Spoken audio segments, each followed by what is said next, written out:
Buenos días, hoy le vamos a hablar sobre lo que son los polígonos de Poset. Los polígonos de Poset nos representan los movimientos mandibulares. Son movimientos los cuales contamos con la capacidad de realizar consciente e inconscientemente mediante la traslación y rotación condilar.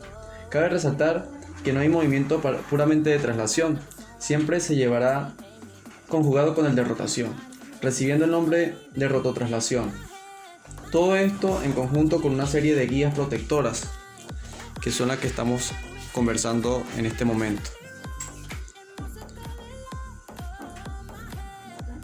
Como son el de apertura, cierre, lateralidades y protrusión y retrosión.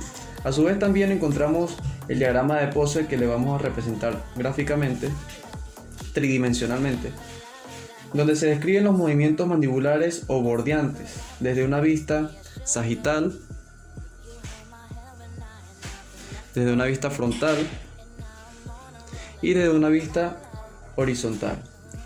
Cuando hablamos de movimientos bordeantes, hablamos de movimientos límites, ejercidos aplicados a ligamentos, músculos o articulaciones. Entre estos movimientos encontramos 4. Movimiento bordeante posterior de apertura, movimiento bordeante anterior de apertura, contacto bordeante superior y movimientos funcionales. La protrusión, contacto bordeante superior, estamos analizando un movimiento parcialmente funcional, porque no en todos los casos se ejerce. Este movimiento parte desde una máxima intercuspidación, donde los cóndilos bajan y se trasladan. La mandíbula se desplaza hacia adelante, es decir, que es parcialmente funcional. Quiere decir que es funcional en el momento y posición que existe un contacto borde a borde anterior. Cuando cortamos alimentos, los dientes posteriores no deben contactarse. Permiten ejercer la función incisal, solamente al momento de cortar alimentos, más no cuando se contactan los dientes posteriores.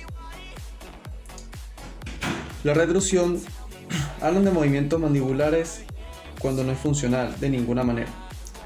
Apertura, partimos desde una apertura máxima y desde una máxima intercuspidación para mover la mandíbula hacia atrás. La retrusión no es funcional de ninguna manera, partimos desde una máxima intercuspidación para mover la mandíbula hacia atrás. Movimiento de lateralidad, ya sea de izquierda o derecha,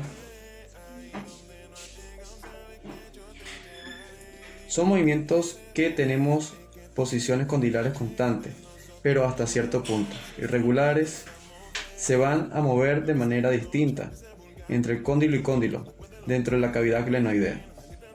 Movimiento de apertura consiste en 2 fases.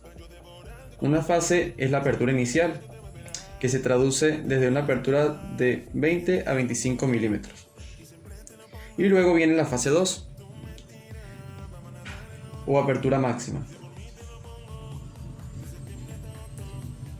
que de acá pasamos de un movimiento de traslación, que fue la fase 1, para pasar a un movimiento de rototraslación, desde una apertura de 2 a 2.5 centímetros.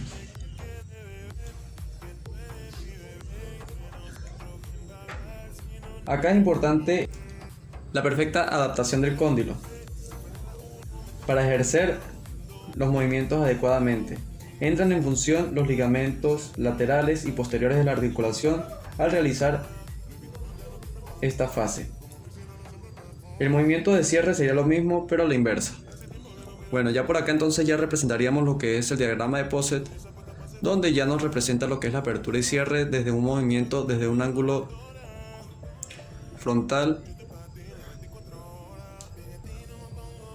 desde un ángulo sagital y desde un ángulo horizontal, donde nos representan los movimientos laterales, protrusión, rotrusión, junto con los movimientos de apertura y cierre.